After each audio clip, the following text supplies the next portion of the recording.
I don't give us very good chances of going fishing today.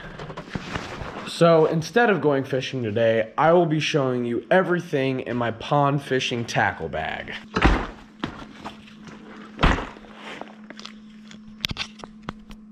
Just so you guys know, this is a Piscafun tackle bag. First compartment here is the biggest in the department that's right in the front. Right here, unzips just like this. And it is my 4 physical tackle boxes that I take every time I'm going pond fishing.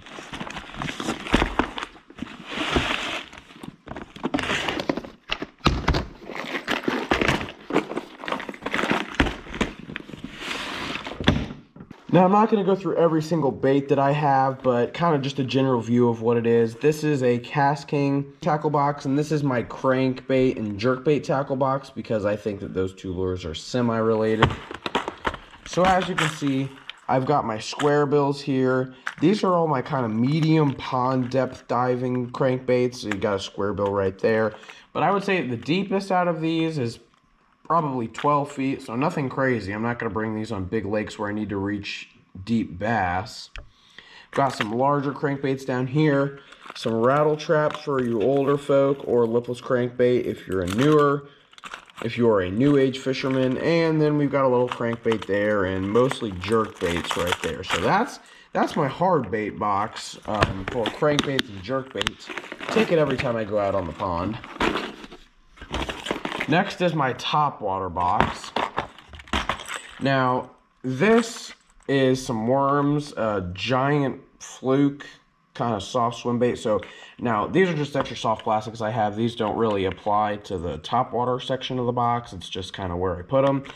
And then we also have a swim bait, not top water. And then I also have a little blade bait, but I just didn't know where to store these. So not top water and not top water, but other than that, everything else is top water in here. So we got a Zara spook, we've got a frog, 2 other frogs, all white on the bottom. Oh, this is green on the bottom. Those 2 are white on the bottom. And then I've got a whopper plopper right here. Very good bait, especially in the summertime. I know whenever that water temperature gets a little bit higher, top water works better in general. Stick. Similar to a spook style bait, and then several poppers I have. A little Walmart popper I got because it was on sale. White popper and then a black popper. It's always good to have black and white, I believe, for top water. That way if the fish aren't into white, then they'll bite the black. If they're not into black, they'll bite the white. That's just what I've found in ponds. Next up is my soft plastic box. Now with this, I keep things pretty simple because typically I just bring bags, and you'll see a video of me organizing all my soft plastics coming up very soon, so comment down below if you'll be interested to see that. But this is all I carry in my soft plastic box. We've got a swimming Senko, kind of a paddle tail but a stick bait, another Senko, lizards, Senkos, notice a common theme. And then on this side, we've got a little bit more variety.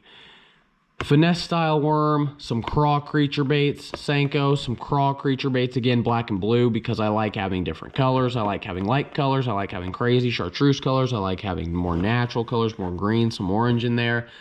Green pumpkin, perfect color for clear water. And then some ribbon-tail worms. So I don't have a lot in here. I just kind of keep the essentials if I don't want to break the bags out. Sometimes these are easier to rig up. That's my soft plastic box. And finally, my jig box. Now, it does have a couple other items. As you can see, I don't stay 100% true to what's in every box. So we have some swim jigs up here, football head jigs. We've even got little spinner baits in here. So a little mini chatterbait, and where did that go? A little beetle spin. And then up here we have bladed jigs or just chatterbaits, whatever you want to call them. So we've got white colored chatterbait, Z-Man, I believe. And then we've got like this kind of shad colored chatterbait right there. Nice little trailer on it there. And then I've got a kind of brighter colored chatterbait. I like chatterbaits a lot. Not as much as spinnerbaits, so that is one where I'll differ from the modern age fisherman. I do like spinnerbaits better than chatterbaits. And then we've got some baits where I didn't know to put them. So this is a Texas rig, pre-rigged. I guess I just didn't know where to put this, so that was in there. And then we've got random lipless crankbait.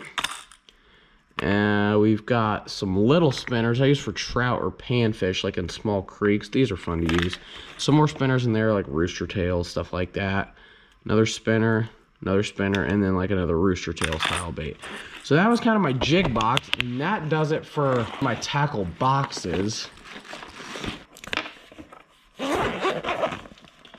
Next up, the only thing I have in here are spinner baits, and a lot of them, because if you watched my channel recently, I love spinner baits. So to go through them all, we've got a poor spinner bait whose skirt is all kinds of messed up. Oh boy, might need to get a new skirt for this guy.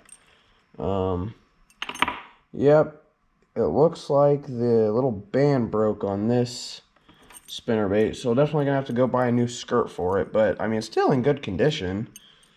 Gonna have to clean up this skirt mess right here. I like pretty much two colors of spinnerbaits. These kind of blue and yellow shad colored spinnerbaits, 1/2 ounce and 3/8 ounce. Clearer water. Things are a little murkier. I like these chartreuse spinnerbaits. They always have worked really well for me. This Booyah spinnerbait's a personal favorite, as you can see how many times I've tied it on. Really like those color spinnerbaits. Now, moving on to the other side of this bag, these are kind of more soft plastics again. Bandito bug there. Very interesting color. I like the green, kind of a natural color, but also pretty bright, so it probably work pretty well in murky water. And we've got Biospawn plasma tail, finesse style worm with some chartreuse tips for that extra flow, for that extra action. Yum dingers, just some classic Senkos. I love Senkos. I love soft plastics just in the ponds where I'm from, because a lot of the time the water just gets so hot, especially in mid-Missouri in the summer, so bass aren't super aggressive and they're not chasing anything crazy, so a lot of the time what they need is just a simple Senko. This is a 30 pack of Stickos, I believe. I want to say like watermelon red flake, maybe double trouble, I think they call it, but it's got some red, it's got some brown in there. Really great color.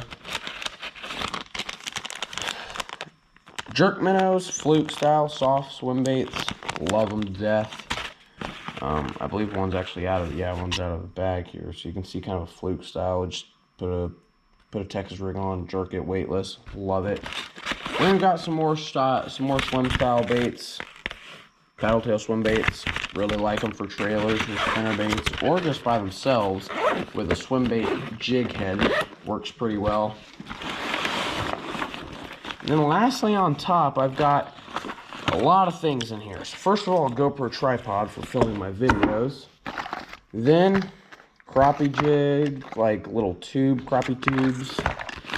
Then we've got finesse worms. This Bass Pro Texas rig, Texas worm style pack I got.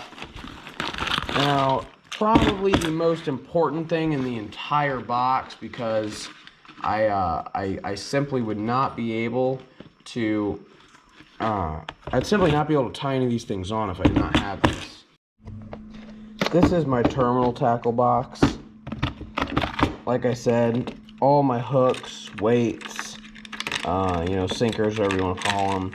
Got some shaky heads, a lot of Texas rig hooks, some wacky rig hooks, worm weights, some swim bait and tube hooks, some catfish hooks, and as well as some clippers. You can never have too many clippers. Well, that does it for everything in my pond fishing tackle bag, primarily for bass. Cleaned it out pretty good. As you can see here, quite the mess that I'm going to have to pick up, but I really appreciate you watching. If you want to see another video very similar to this, look for me organizing all my soft plastics, which will come out soon. But thank you for watching, and please subscribe. We'll see you in the next one.